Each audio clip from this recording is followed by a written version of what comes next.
নমস্কার বন্ধুরা, আর জি কুকিং চ্যানেলে আপনাদের সবাইকে স্বাগত। আজকে নিয়ে হাজির হয়ে গেলাম অথেন্টিক একটা মাংসর রেসিপি নিয়ে। তো চলুন শুরু করা যাক।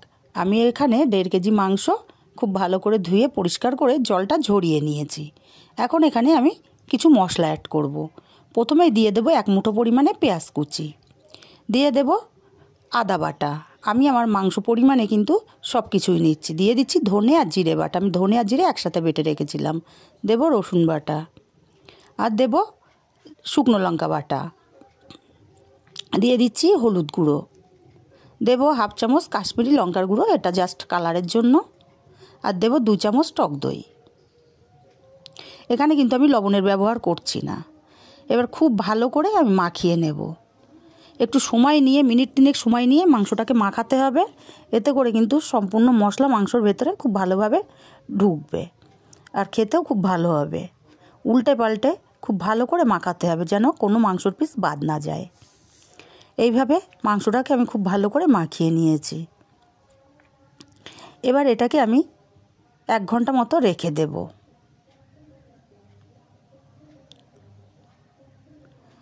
এবার উনুনে কড়াই বসিয়ে দিয়ে দেব তেল। তেলটা গরম করে আমি এখানে দিয়ে দিচ্ছি অল্প একটু লবণ আর সামান্য একটু হলুদ গুঁড়ো। দিয়ে দেব কেটে ধুয়ে রাখা আলু।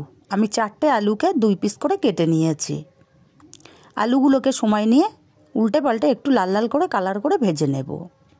এতে করে আলুগুলো খেতে বেশ ভালো লাগে। আলুগুলো একটু সময় নিয়ে ভেজে নিয়েছি, বেশ সুন্দর কালার চলে এসছে। এখন আলুগুলোকে আমি উঠিয়ে নেব।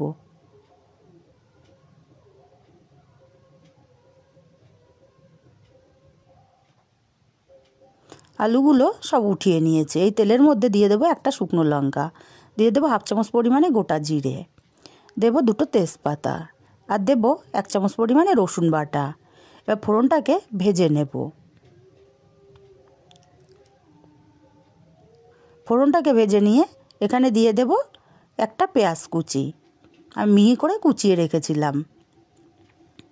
পেঁয়াজটা আমার মিডিয়াম সাইজের ছিল। পেঁয়াজটাকে হালকা কালার আসা পর্যন্ত ভেজে নেব।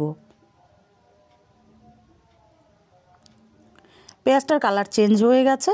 এখন এখানে দিয়ে দেব টমেটো। আমি 2টো টমেটো পাতলা পাতলা করে কেটে রেখেছিলাম।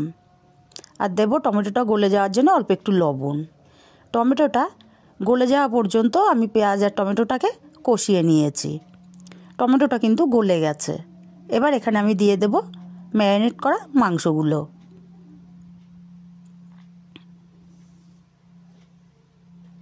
আর দিয়ে দিচ্ছি কয়েকটা চই ডাঁটা, এটা পুরোটাই অপশনাল। লবণ ছাড়া মাংসটাকে 5 মিনিট কষিয়ে নিতে হবে। লবণ দিলে মাংস থেকে প্রচুর জল ছেড়ে যাবে, মাংসটা ভালো করে কষানো যাবে না। তাই লবণ ছাড়া এই মাংসটাকে প্রথমে কষিয়ে নেব। 5 মিনিট আমি মাংসটা কষিয়ে নিয়েছি, লবণ দিইনি তাই কতটা জল বেরিয়ে গেছে। এবার এখানটায় আমি ভেজে রাখা আলুগুলোকে দিয়ে দেব।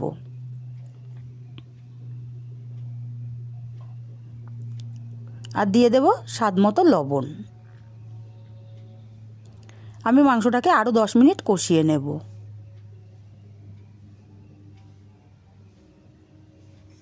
বন্ধুরা, আমার চ্যানেলে একটা নতুন ফিচার এসছে, জয়েন। আপনারা যদি আমার চ্যানেলে জয়েন হতে চান অবশ্যই জয়েন হয়ে যেতে পারেন। আর না চাইলেও অসুবিধা নেই, যেমন ভিডিও দেখছেন সেভাবে দেখতে পারেন। আর রেসিপিগুলো যদি ভালো লাগে অবশ্যই আমার চ্যানেলটি সাবস্ক্রাইব করে পাশে থাকবেন। মাংসটা খুব ভালো করে কষিয়ে নিয়ে এখানে জল দিয়ে দিলাম। আর জলটা কিন্তু অবশ্যই গরম জল দিতে হবে। আমি এখানে গরম জল দিয়েছি। এবার মাংসটাকে নাড়াচাড়া করে ভালো করে মিশিয়ে আমি ফুটতে দেব। তরকারিটা ফুটে উঠেছে, নাড়াচাড়া করে আমি আরও 5 মিনিট রান্না করে নেব। আমি আরও 5 মিনিট মতো রান্না করে নিয়েছি।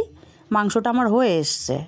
এবার আমি এখানে দিয়ে দেব বাটা গরম মশলা। বাটা গরম মশলা দিলে কিন্তু স্বাদ গন্ধ দুটোই সম্পূর্ণ আলাদা হয়। গরম মশলাটা দিয়ে খুব ভালো করে নাড়াচাড়া করে মিশিয়ে নেব। মিশিয়ে আমি আলাদা পাত্রে নামিয়ে নিচ্ছি। আর তৈরি হয়ে গেল আমার অথেন্টিক একটা মাংসর রেসিপি। রেসিপিটা কেমন লাগলো কমেন্ট করে জানাতে ভুলবেন না। আর অবশ্যই একটি লাইক দিতে ভুলবেন না।